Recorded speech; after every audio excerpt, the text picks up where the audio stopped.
Tayo na lang mismo ang mamuli kina Soraya at Angela. Sisiguraduhin wala na silang choice kundi harapin nila.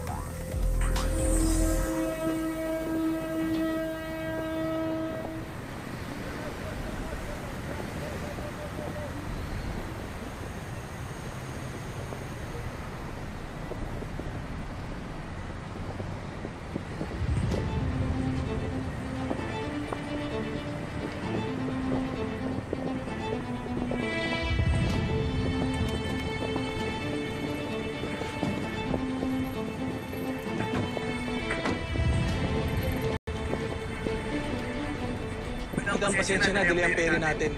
Ano yung delay ang ferry? Gusto mo i-delay ko na yung hininga mo? Madam, nagkaroon lang ng mechanical problem, sabi ng kapitan. May katay makita niya yung katawan ni Bogs. Saka tito, baka mahabol na tayo naiikit ng mga pulis. Sabihin mo sa kapitan, bilisan niya. Kung hindi, sasabay ko na pagtuko sa pamilya ni May.